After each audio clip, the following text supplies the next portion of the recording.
Ok, on va commencer. Alors je sais qu'il y en a qui m'ont dit il y a le mondial ce soir. De quoi? Ouais, non, il y en a qui m'ont dit moi je regarde, je suis désolée, j'aurais bien voulu venir à ton cours, mais il y a le mondial. Alors, de quoi? C'est pas tout de suite. Non, c'est à 8h30, mais bon, moi j'ai fait le mondial avec HM ce soir, donc donc bon, je pense que c'est quand même plus sympa, quoi. Ouais. Moi aussi, pas très cool. Voilà.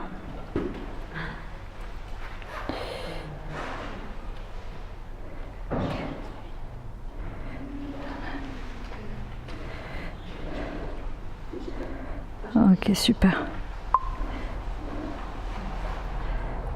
Ok. Hop. Voilà. Ok, super. Alors d'abord merci d'être venu. Là donc on est à la synagogue Beth Yosef chez Ribelej. Tu veux le mettre à côté, plus proche de moi? Ça me gêne pas. Hop, super, merci.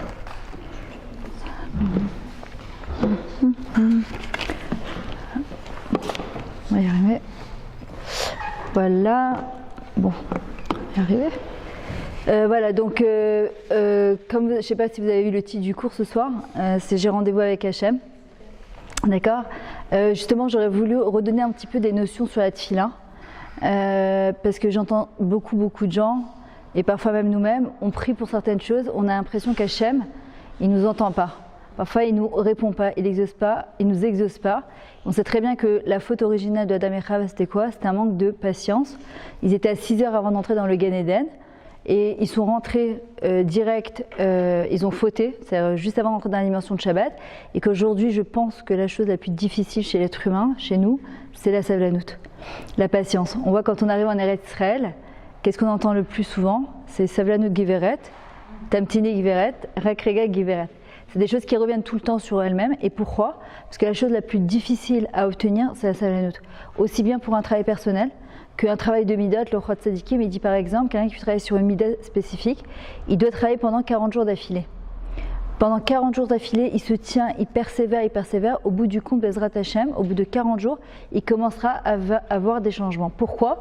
Le chiffre 40, justement, c'est quoi? C'est le renouvellement. On voit quand une personne elle veut se marier, parfois elle attend, elle prie, elle va à côté, elle nishmat kol chai perek shira, rien. Une personne qui va avoir des enfants, une personne dans la parnassa, parfois tu fais, t'as des théodotes, tu sais plus quoi faire, rien, tout est à quoi, tout est coincé. Quelqu'un qui veut faire son alia, un problème de santé, et on prie, on demande, et on n'a pas. On voit que par exemple dans cette période, des 3 semaines, entre 17 Tammuz et Tisha B'Av, on demande le Bet Hamikdash, c'est une période qui est lourde, d'accord? C'est quoi Ben HaMetzarim? Metzarim, c'est du mot Metzar, comme Mitzraim, c'est être à l'étroit, c'est se sentir étouffé. Et en vrai, c'est pour ça que cette période, elle est spécialement lourde. Slicha, אתה יודע אולי אם יש מזגן פה? פשוט חם מאוד, מאוד. לא קצת, מאוד. אם יש אפשרות להדליק רק... אם אתה יכול, אני אשמח מאוד. תודה רבה.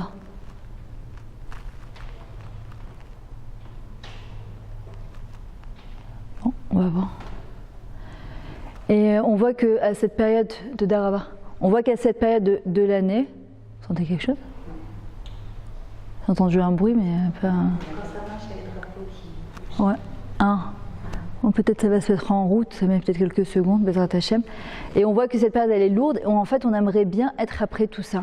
On voit que ça fait des années on attend le Mashiach, on demande le Bet Hamikdash, on espère ne pas jeûner cette année le Tisha B'Av, Bezrat Hashem, parce qu'il y a eu des bonnes conditions, hein, Bezrat Hashem. Et parfois tu te dis, ok, je sais qu'il y avait une seule expression qu'on disait en France, t'attends quoi, t'attends le Mashiach? Alors qu'en vrai, quelque part, c'est quoi quand je dis t'attends quoi, t'attends le Mashiach? Quelque part, je suis en train de dire à Kadash Bokro, écoute, ça va, ça fait juste 5778 ans que tu nous fais gober que le Mashiach va arriver. Quoi, on est obligé d'attendre 6000 ans, c'est bon. Et en vrai, on apprend de Moshe Rabbeinu de quelle manière on parle à Hachem. D'abord, il y a marqué va être Hanan. Il a fait 515 tfilotes. Et on sait que Hachem, il est venu, il a intervenu, il lui a dit tu ne fais pas plus encore une filote de plus que celle-là. Et pourquoi? Parce que s'il faisait encore une, il rentrait en Eretz Israël.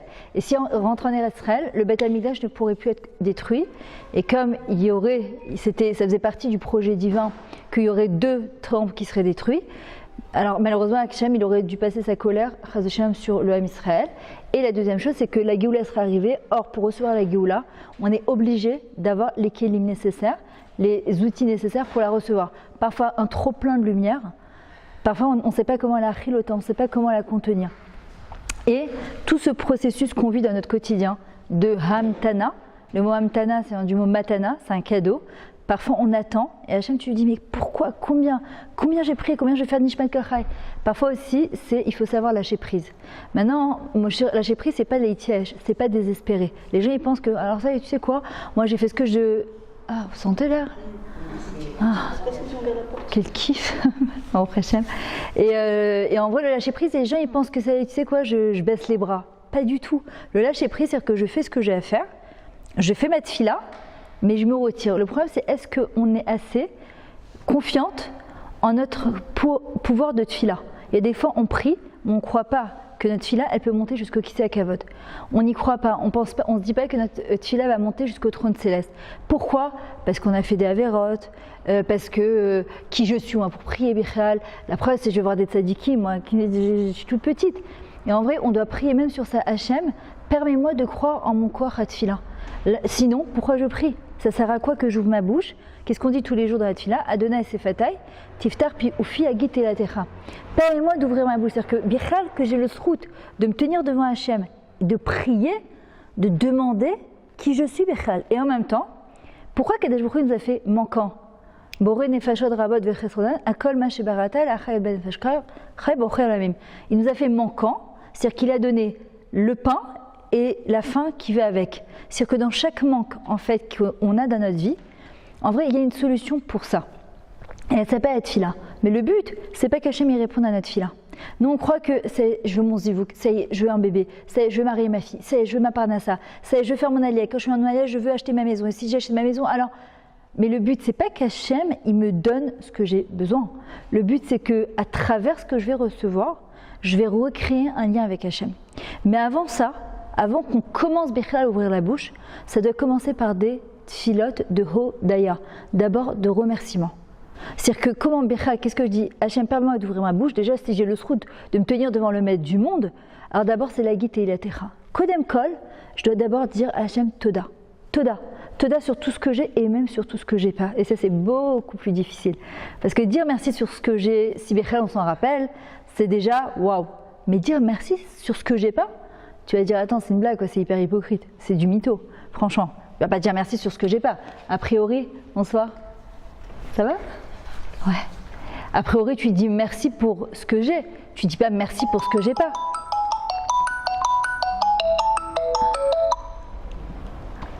Pardon. Tu dis merci sur ce que j'ai pas sur ce que j'ai pas. Et en vrai, eh ben on dit si tu dois dire merci à Kadosh Baruch Hu, même sur ce que tu n'as pas. Et ça, c'est beaucoup plus difficile. Mais en vrai, la première chose, c'est d'abord, quand je commence à prier et à ouvrir ma bouche, c'est d'abord, je dois dire à Kadosh Baruch Hu merci sur tout. Et le Rav Kaneski raconte cette fameuse histoire où il dit il y avait deux hommes qui étaient dans la rue, qui se promenaient, je ne peux pas tenir ce truc, qui se promenaient, et il y a un pauvre qui vient et qui demande la tzedaka. Et le premier, il sort il sort de sa poche la tzedaka, et le deuxième, il a eu la flemme. Ça arrive parfois d'être dans la rue, tu as la flemme d'ouvrir ton sac, d'ouvrir ton porte-monnaie, de donner, de donner de l'argent, et tu es là. Et à ce moment-là, le Rav Kaneski raconte, il dit, le Malach Hamavet, il arrive, et il lui dit, sache que ton heure est arrivée. Il dit, mais pourquoi? Je donne toujours de l'argent normalement. Alors aujourd'hui, j'ai eu un peu la flemme, quoi. Ça y est. Il dit, écoute, moi, je ne fais que mon travail. Je ne peux rien faire d'autre. Et cet homme, il dit au Malach Hamavet, il dit, écoute, laisse-moi. J'ai l'habitude tous les jours de faire une demi-heure de remerciement. Laisse-moi remercier Hachem et après, fais ce que tu as à faire. Et il se met sur le côté et commence à dire à Hachem, je te remercie que j'ai habité en Israël, que je suis juif, que j'ai un but dans ma vie, que je suis mariée, que j'ai des enfants. Merci. Il ne s'arrête pas pendant une demi-heure. Au bout d'une demi-heure, il va voir le Malach Hamavet. Il lui dit, écoute, je suis prêt. Et le Malach Hamavet, il lui dit, je ne peux plus rien faire pour toi. Il lui a dit, je suis obligé de te laisser ici. Pourquoi? Parce que la force du remerciement, elle a la capacité d'annuler tous les mauvais décrets. C'est pour ça qu'avant de commencer à ouvrir sa bouche, avant de Bichal de commencer à prier, c'est d'abord remercier. Moshe Rabbeinu nous apprend une autre chose, c'est que quand on prie, il faut aussi savoir changer de style de tfilote. À un moment, voilà, Moshe Rabbeinu il lui dit que je sois même comme un oiseau, juste que je puisse rentrer en Eretz Israël. Il y a des fois, on prie, mais on ne prie pas dans le shoresh de la chose. On ne prie pas dans la racine de la chose. Par exemple, quelqu'un qui va prier pour avoir un zivoug. D'accord ? Alors, il va dire je veux un zivoug. Je veux un zivoug, Hachem, je veux un zivoug, je veux un zivoug. Mais il y a une autre chose aussi qu'on apprend de Rabbi Nachman. Il dit qu'il faut être capable, et ça c'est un chidouche nifla, c'est un chidouche mamage très très beau, c'est ce qu'on appelle les shachnea et akadosh baruch hu, convaincre Hachem. Hachem il te dit mais je peux te donner. Rabbi Nachman il dit il y a un nombre de tfilotes qu'on doit faire pour qu'on reçoive notre Yeshua. Le problème c'est que très souvent, avant de recevoir ce qu'on doit recevoir, on baisse les bras. Et il faut savoir qu'au moment où on va craquer, justement c'est là que Akadosh baruch hu, il est là avec nous. Mais en vrai Hachem qu'est-ce qu'il nous dit ? Nitzruli banai. C'est quoi Nitzruli banai ? Je sais pas comment on traduit ça, les Netzer. Gagner. Non, c'est pas convaincre les Shachnea, c'est conquérissez-moi. C'est conquérissez-moi. C'est-à-dire que vous devez, comme devant un juge, me convaincre que Hachem, tu ne peux pas faire autrement que me donner cette chose-là. Parce que quand je viens, je lui dire qu'est-ce qu'elle a fait Chana, Batitpanel Chana, elle lui a dit attends, t'es gentil. Je suis mariée, tu m'as donné une matrice, c'est pour quoi faire ? Stam, pour ne pas amener l'enfant au monde ? Je comprends pas. Tu m'as créé, on dit que la femme elle est Zerkenegdo. C'est quoi ? Pour ne pas avoir de mari ? Alors ça sert à quoi ? Si tu demandes à Kadesh Baruch Hu la parnassa, qu'est-ce qu'on va lui dire ? Hachem, donne-moi la parnassa, s'il te plaît, donne-moi la parnassa. Non, il faut travailler dans le shoresh. Pourquoi je veux la parnassa ? C'est quoi mon but ? C'est quoi ? De faire des belles tables de Shabbat ? C'est de faire du chesed ? C'est de pouvoir bien habiller mes enfants pour faire Kiddush Hachem ? C'est quoi le but ? En vrai, même dans le shoresh de la parnassa, quand on sait que la parnassa, c'est Hachem qui a la clé de la parnassa, entre autres, des pluies et des enfants, qu'est-ce qu'on doit lui demander ? Donne-moi le bitachon. Parce que vous allez voir des gens, parfois, ils ont 1 milliard de diplômes, rien, ils ne trouvent pas de boulot. Il y a des gens, ils sortent de nulle part, ils vont inventer un produit et ils vont devenir milliardaires. Comment ça marche ? Tu vois bien qu'il n'y a pas ça n'a rien à voir avec le fait des diplômes, surtout en Eretz Israël, encore plus. En vrai, ce qu'on doit prier, c'est, par exemple, Hachem, donne-moi le bitachon, que tous les jours, qu'est-ce qu'on dit dans le Birkat Hamazon ? Na'a ra'iti gam zakanti velo ra'iti tzadik nezav. Que j'ai pas vu un tzadik être abandonné. Tu peux dire, moi je suis pas tzadikette en même temps.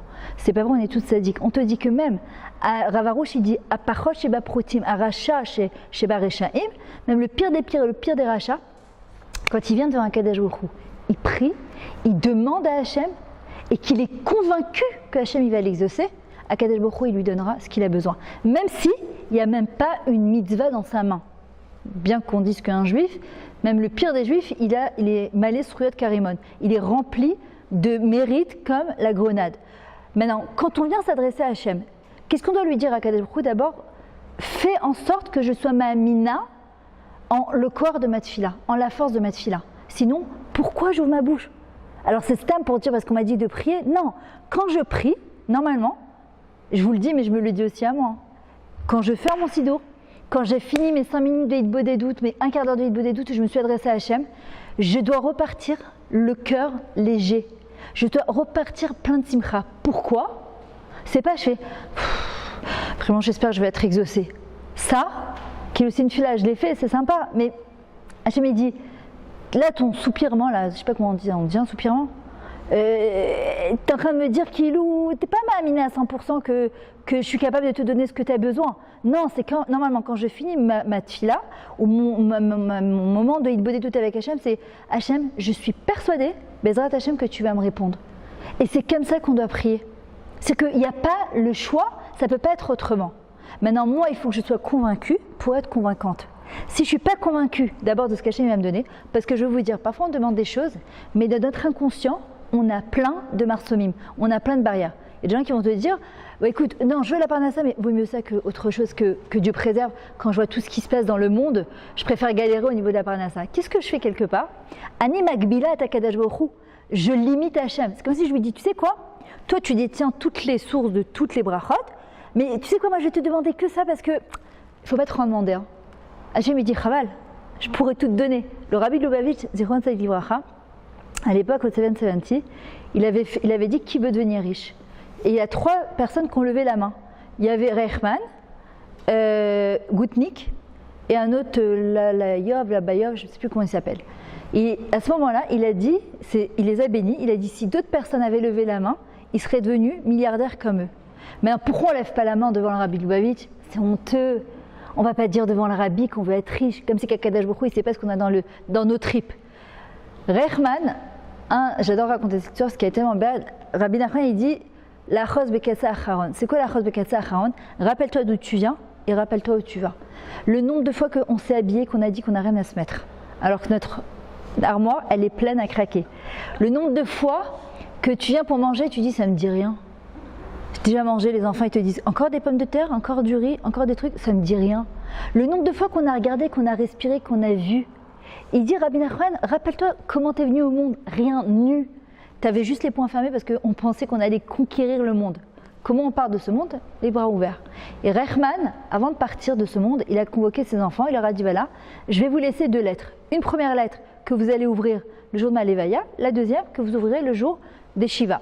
Arrivé le jour de la Levaya, vu qu'il avait fait des dons à toutes les Shiva, tous les trucs, etc., ils ouvrent la lettre et puis il y a marqué voilà, mes chers enfants, je vous demande de m'enterrer avec une paire de chaussettes. Et là Dayanim il dit écoutez, impossible, c'est interdit, c'est une halakha. Ouais, alors ça sert à quoi? Il a fait des dons dans les shivot. Et désolé, ça n'a strictement rien à voir. C'est une halakha, le corps il souffre s'il est enterré avec un habit. Bon, ils sont très énervés les enfants, très contrariés. Ils attendent la fin des shivas, ils ouvrent la deuxième lettre, ils se disent qu'est-ce qui va nous sortir encore notre père? Et ils ouvrent la lettre et il y a marqué mes chers enfants, je savais très bien qu'il est interdit d'être enterré avec des chaussettes. Je voulais juste vous rappeler combien que j'ai pu ramasser dans ce monde-là, même une paire de chaussettes, j'ai pas pu la prendre avec moi. Et en vrai, le rabbi, il a dit, si à ce moment-là, où d'autres personnes auraient levé la main, à Kadesh Baruch Hu, il leur aurait accordé la même richesse. Le truc, c'est qu'on n'ose pas. Il y a marqué Tnoaz et Elohim, donner la force à Hachem. Non, Hachem, il me donne la force. Comment moi, je peux donner la force à Hachem? On dit non, nous, on donne la force à Hachem. Par quoi? Par le corps de la tfila. Par exemple, Chizkiyahu Ameler a marqué Afilou Shecherene Cherev Munar al Tzavao Shel Adam, El Imana Min Harachamim. Même si une épée tranchante, elle est sur le cou d'une personne, il n'y a pas marqué elle n'a pas le droit de désespérer, il y a marqué elle n'a pas le droit d'empêcher la miséricorde divine d'intervenir dans sa vie. Chizkiyahu Ameler, à son époque, on dit que tous les gens qui le côtoyaient, toute sa génération, c'était des tzadikim gmurim. Les enfants du plus petit âge connaissaient toutes les lois de Tarat HaMishpacha, de Shabbat. On dit que ça devait être le Melech Mashiach. Pourquoi il ne l'a pas été? Parce que quand il y a eu la guerre avec Sancheriv, il était tellement persuadé qu'il allait gagner, qu'Hachem il allait aider, qu'il a oublié de Léodot à la fin.